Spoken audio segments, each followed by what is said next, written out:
Welcome to another podcast for Affaircare. My name is Cindy Taylor. I'm the co-founder of Affaircare along with my dear hubby David. I thought it might be fun to go over some of the various tools that we recommend for recovery. So these are going to be things that you use to recover after an affair. And so this week I'm going to discuss the Love Kindlers and Love Extinguishers and why they're important. And I'll just be honest with you. I'm not going to go over what all the love extinguishers are and what all the love kindlers are, because we have plenty of resources regarding that on our website. And in the YouTube description and on our blog at affaircare.com, I will go ahead and include URLs to our articles about, love extinguishers, what are they? And love kindlers, what are they? And then the love extinguishers quiz, so that you can sort of identify which ones you're doing and which ones your spouse is doing. And the love kindlers one, and then also the love extinguishers quiz. I'll put all those URLs in the descriptions if you need to find them and find out what a love extinguisher and love kindler are and that kind of thing. I'm going to refer you there rather than discuss that today. I will briefly go over a little bit the theory behind them, and that is that as a way of describing what love is. First quick thing is, of course, we do believe that love is an action and a choice, a decision, and it's not a feeling. So often in the U.S., it's mistakenly, I think, identified in people's minds as it's this feeling I get when I'm with somebody. But, in real life, feelings change if you're too hot or too cold. If you're hungry, if you're tired, if it's that time of the month, you can list 100 things that can change your feelings. And so consequently, if you were just saying, well, it's a feeling I have for my spouse, then what happens when you're hungry and you don't particularly feel all smooshy and whooshy about your spouse because you're hungry? And maybe you get so does that mean you don't love them anymore? See what I mean? Love in real life is a commitment, and it's a choice to treat someone in a loving way, whether you're hungry or not, whether you're tired or not, whatever the situation may be. So your emotions can go up and down, but the love is the commitment and foundation of choosing to be a loving person anyway. With that being said, as one way to envision a relationship, it's like a campfire. And there are things that you can do to make a campfire grow and get hotter and be a bigger fire. And there are things you can do that will put the fire out. A love kindler is the kind of actions that will make the fire bigger.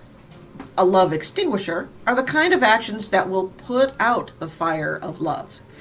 So as a quick example, a love kindler would be where we often envision the dating scenario. When you very first start dating someone, you just pile it on the love kindlers. Usually the guys will buy flowers and they pay a lot of attention, and the girls will get all dolled up pretty and they do their hair. He tells a joke, she laughs. He's getting attention, she's paying attention. So those are the kindlers, right? And most people get that one. The one that they have trouble with is the extinguishers one. And extinguishers are the actions that put out the fire of love. So for example, this might be angry outbursts where your spouse is just walking along in their daily life. They're not meaning to do anything, and all of a sudden you just snap at them. Well, gradually, guess what? When you just snap at people, gradually that chips away at them and they do not feel in a loving way toward you anymore. See the feelings. But that is an action that contributes to your spouse not feeling very respectful toward you. Another real common one is disrespectful judgments, which is to say, my way or the highway, basically.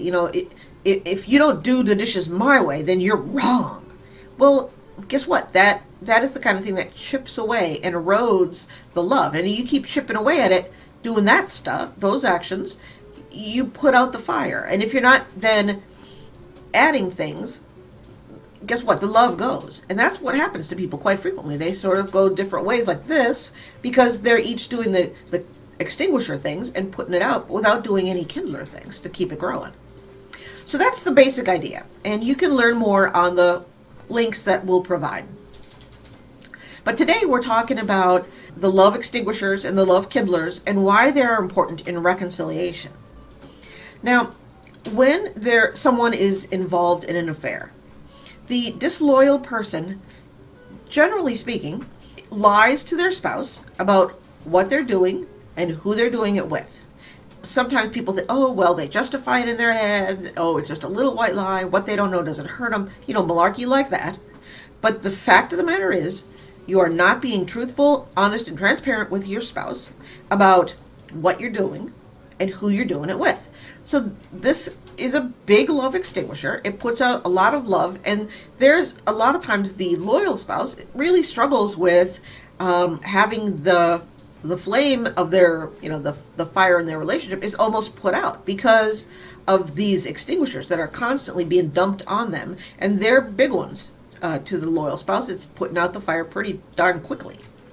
So when the two of you, the affair is ended, and you decide to reconcile, one of the biggest things that you need to do is end the actions that are putting out the fire that you've already been doing, end them, and you need to begin the actions again that kindle love.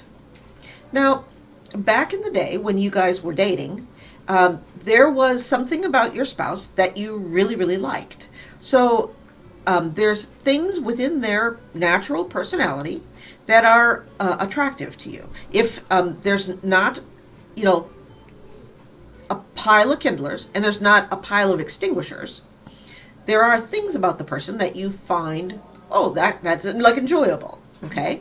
So if you're not piling on things that are putting out the fire, there's probably things about your spouse that are just like the way they behave, the way they talk, the way they look, something that sort of attracted you to them. So as an example, one of the first things we recommend to couples when they're very first starting out with reconciliation and thinking about reconciliation, we suggest that they essentially take a vacation, just the two of them. If you have children, this is a time to have them go to Grandma and Grandpa's house and have a vacation, just the two of them. And invariably, almost everyone says this: we can't afford a vacation. Well, guess what? If you don't do this, you really can't afford a divorce. So what you're doing is you're investing in the marriage. Yes, you're going to put in some time. Yes, you're going to put in some effort. But if it's at all possible, it's even reasonable to invest some money to actually take your spouse away and to have some time together. The reason this is important is because those can be some of the, this little vacation can be some of the beginning steps of introducing some kindlers again. There have been, the affair piled on enough extinguishers that love in the loyal spouse is almost out. And the loyal spouse, look, I love you, but probably you were snippy a bit back to your affair, to your spouse while they were in their affair. So you've done a couple extinguishers yourself. There was also possibly the shape of the marriage prior to the affair. So both of you probably have some extinguisher type things that you need to work on for yourself, but that you also need to add some kindlers. So we suggest that people take a minute and go do a vacation. Ideal scenario would be, take a long weekend, leave, half a day on Friday and go take a weekend away. And the intent of the weekend is not to try to be romantic or to try to have this big, like a second honeymoon, but rather to have a situation where the two of you go off and do one thing that you both find fun. As an example, you might you've both always wanted to go to the little theme park that's near you and ride the roller coasters and whatnot, and you never have time because you're busy and you have to go to work, blah, blah. This would be a great time. You go to the little place, get a hotel, go ride the roller coasters, just have a little fun with each other. You don't have to be romantic. That's not the clue. That's not the intent here. And what this does is reintroduce one little good fun time that you had with your spouse. Up to now, it's been like, when I think of my spouse, bad thought, bad memory, unhappy memory, sad memory, so all this bad stuff is, you can see it's kind of piling up, right? You want to add some good ones. So here you're going to say, oh, we went to that park together. don't add to these. Just leave that alone. Oh, we held hands in the park. Oh, we went to a city we always wanted to go to. And so you want to add a couple of positive, good memories over here. That's why we suggest that. And again, the intent is not romance because of one thing. When you're first reconciling, it may feel a little awkward to try to be romantic with somebody you don't really feel romantic toward. So the goal here is building some enjoyment and building a little bit of friendship again. Again, if you stop this stuff, the piling up of the extinguishers, there's something about your spouse that you kind of liked. So let's get back to that. Let's get back to that person you kind of liked, that you have fun with. And then the kindlers and extinguishers continue to be important in reconciliation because, and you can see by the way I was doing my hands, because of this. If the kindlers outweigh the extinguishers, then that's when people they're like, oh, I feel love. And our goal here is to rebuild the love in the marriage, right? When the kindlers are up and the extinguishers are lower than the amount of kindlers, that's when you feel love. When it's the other way around, when the extinguishers are up and the kindlers are down, that's when you feel usually resentment or anger. You don't love your spouse anymore. So that's one little clue to you. When you start feeling like, I don't love my spouse anymore, that usually is a clue that on your side, that it feels to you or seems to you that they are doing more extinguishers than they are kindlers. And so that might be something that you could then talk to them about. But so the idea that the reason why these are important is that you want to start looking at your own self and saying, what extinguisher kinds of behaviors do I do to my spouse? And of your own accord, pick, one or two that you do and say, I'm going to work on stopping that. So that I'm not, your pile's already up here. Work on don't add to the pile anymore. So if you identify, the extinguisher that I kind of do often is the angry outburst thing, then start to say, well, hey, I'm going to work on that. And before I have anything that comes out of my mouth, I'm going to stop myself and think, is this angry? And that's all you do. So then this way, at least you're not adding to the pile. The pile stays here and it doesn't get higher and higher. And now your kindlers are about here. So then you want to say, well, what kind of kindlers does it seem like my spouse kind of likes? You might want to add a couple to here, right? So that this pile is growing. And if you get to a point where they're about even, like this, then that's where, you're kind of friends. You like the person. There's things about them you like. There's things about them you don't like. But, they're pretty okay. And that would be a great advancement over where you are now, which is pretty much you're mad at each other. This is where you are now, right? Right? So we don't want to do that. So then the final thought on these kindlers and extinguishers, or I guess I take that back. I have two thoughts on kindlers and extinguishers. The first thought would be sometimes when people go to a counselor, a marriage counselor, so the marriage counselor will say something like this: oh, you need to date your spouse. And they will think, okay, that makes sense, yeah, we got to go back to that kind of thing. And they go dating their spouse. And then it feels like in their relationship, like, I'm doing all this positive stuff for you, and it's like I'm spinning my wheels. We're not getting anywhere. Why isn't it getting better? And that's why, because of the extinguishers and the kindler thing. Okay, so here's where you were, right? Here's your extinguishers were way up here, and you do a couple, and you're thinking, I want to get credit for these, but you're also adding here. So look at, they're both going up. Nothing's getting better. That's why it feels like you're spinning your tires. If you want to have it get better, you start here like this. You start doing like this. Maybe even take a couple of these away. Look at that. That's getting better. And then pretty soon you get to where you're balanced. That's when they start kind of liking you again. So you want to, at minimum, don't add to these, and possibly even take away a couple of them.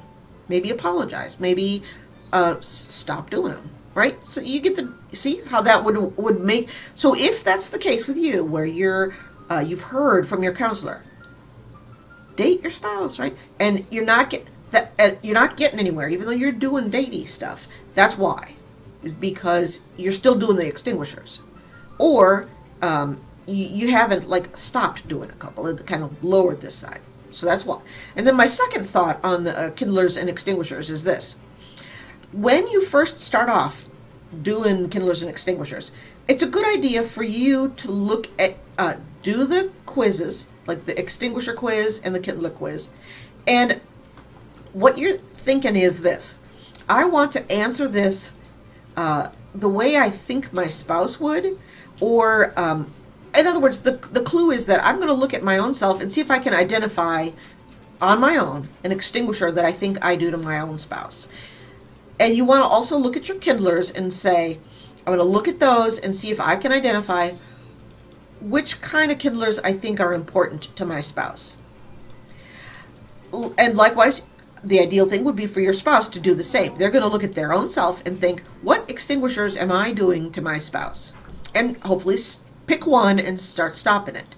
And then which kindlers do I think my spouse finds important, and pick a couple and start doing them. Okay?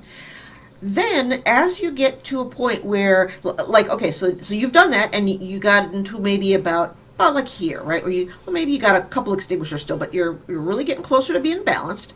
At that point, if you want, what you can do is ask your spouse to take both of the quizzes and actually share their results with you. And the reason that I say, get back down to maybe like where you're closer to balance, if you do it when your extinguishers are way up and your kindlers are way down, it will feel like and sound like your partner is criticizing you. And it'll likely just lead to more fighting. Say, when you get to a point where it's a little closer to balanced like this, they may be able to point out, like, this one or two extinguishers are the two that are really hurting me the worst. And then you would be a little more able and receptive to hearing it without being defensive and saying, thank you for sharing, thank you for being honest, I will think about what you've said. This gives them the space to be honest with you without being yelled at, and it gives you the space to actually hear what it is that does the most damage in their opinion. For example, I may think that it's a huge kindler to my dear hubby to rub his feet every day, and he may think, well, that rubbing the feet is nice, but man, I would pay money if you would make breakfast for me. Well, guess what? I just learned a way to totally add a whole bunch of making breakfast for him. See what I mean? So now he's answered it for me, and I get to hear what's in his mind. At first, you try to guess a little, as best as you can, what you think is in their mind, but you may not be accurate. So you want to actually ask them and give them a chance to explain it to you. So these are the first steps in reconciliation. I hope that these two tools, the extinguishers and the kindlers, are of use to you. If they are, just let us know in the comments on the YouTube or in the comments on the blog. And if you have any questions, we would be happy to answer questions about the kindlers, about how to use them in reconciliation, about like, gee, it seems like we're constantly doing kindlers, but we're not getting anywhere. Ask us. You can also email us at affaircare@gmail.com, and we'd be happy to help. So thanks so much for listening. Hope to see you next week. We're going to be discussing the Myers-Briggs, which honestly, that's one of my favorite topics. I love it. So, all right, see you next week. Thanks for tuning in. Bye-bye.